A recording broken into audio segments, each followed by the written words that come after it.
Atrial fibrillation is a very common cardiac condition these days, of course, and people don't realize, but the lifetime incidence of atrial fibrillation is between 20 and 50%. So a lot of us are destined to develop atrial fibrillation. Fortunately, it's an age-related thing, so it often doesn't come on until later ages, but there's lots of other things that can explain the risk. And one of those turns out to be height. In this study, in both men and women, the taller one was, the higher the risk of atrial fibrillation. And it was surprisingly the most potent risk factor for atrial fibrillation in this relatively large and long-term observational study.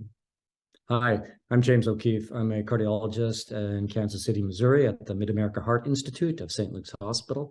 And we're publishing this paper in the Journal of the Mayo Clinic Proceedings, and its title is Height Explains Sex Difference in Atrial Fibrillation Risk. So we did this article in collaboration. Jacob Roth is the first author, Peter Schnorr and Gorham Jensen, along with Chip Levy and myself. This paper will be published in the June issue of Mayo Clinic Proceedings. This is a prospective observational study of about 106,000 people, followed for about 9 years on average. The unique thing about this paper is that we've always known that men have higher risk of atrial fibrillation than females, and we thought maybe that was a weight issue or alcohol or sleep apnea, all of which are risk factors. But in this study, men, of course, are taller than women. On average, in this study, men were about 5'10", and women were about 5'5" or 5'6".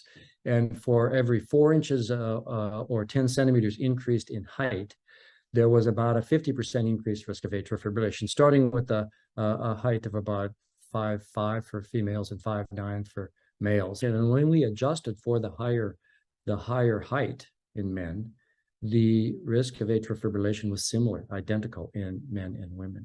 So if you look at figure 2 in the A panel, that shows the risk of atrial fibrillation in men not adjusted for height compared to women on the lower line. And B, it shows that when you adjust for height, the lines overlap. That is, the increasing risk of atrial fibrillation with age is identical in men and women. When looking at figure 4A, you can see at the bottom, this is the normal distribution of height in females in green and males in blue. Above that, those lines show the hazard ratio for atrial fibrillation during the 9 years of follow-up. And you can see that the taller one gets, the higher the risk of atrial fibrillation in men and women, and the lines overlap with a similar slope. A lot of people say, so what? This is like a non-modifiable risk factor. You can't change your height. If anything, height shrinks as we get older, which, would decrease the risk. But of course, this is probably more related to left atrial size. The taller we are, and for that matter, the bigger the BMI, the bigger the weight, the bigger the risk of atrial fibrillation. Weight is a modifiable risk factor, and in fact, for every about 10 pounds of weight loss, there's a substantial reduction. You need to get about at least 10 pounds of weight loss, but if you can do that, you reduce your risk of atrial fibrillation. But also, as we talked about weight, sleep apnea, another very, very common risk factor for atrial fibrillation. I tell the house staff when I'm rounding in the hospital that atrial fibrillation is sleep apnea until proven otherwise, because a lot of people don't know they have sleep apnea until we do a sleep study.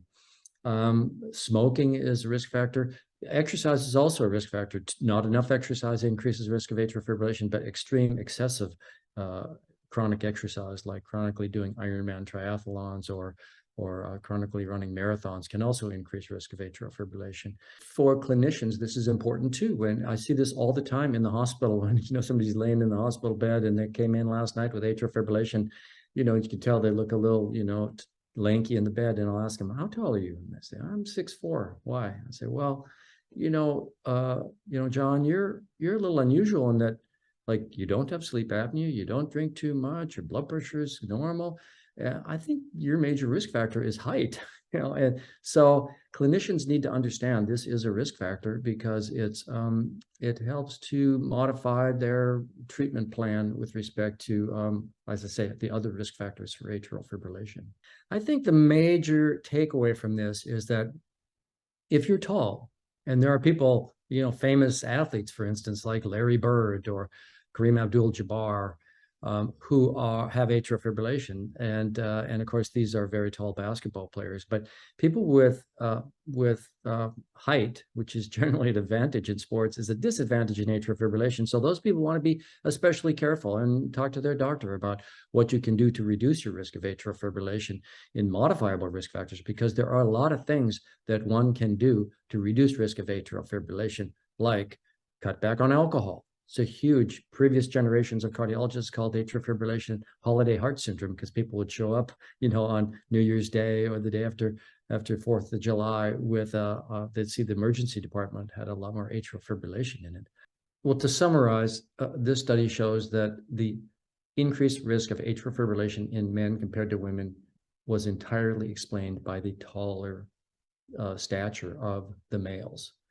And this is important just because it's a potent risk factor for atrial fibrillation. And we know that there are other modifiable risk factors for atrial fibrillation that should be taken into account and maybe stressed more by the clinician and by the patient themselves to help to prevent atrial fibrillation in the future for that patient.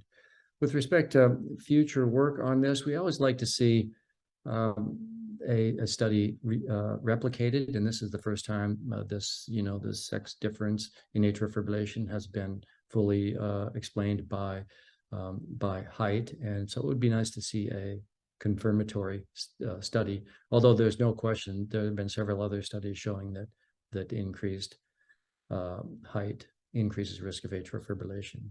I invite you to read the article in this June 2023 issue of Journal of Mayo Clinic Proceedings, one of my favorite journals. I think you'll find it interesting. There's a lot of great statistics. Dr. Jacob Marot, who was the first author, did a spectacular job of the statistics on this paper. We hope you found this presentation from the content of our website valuable. Our journal's mission is to promote the best interests of patients by advancing the knowledge and professionalism of the physician community. If you are interested in more information about us, our homepage is www.mayoclinicproceedings.org. There you'll find access to information for our social media content, such as additional videos on our YouTube channel or journal updates on Facebook. You can also follow us on Twitter. More information about healthcare at Mayo Clinic is available at www.mayoclinic.org.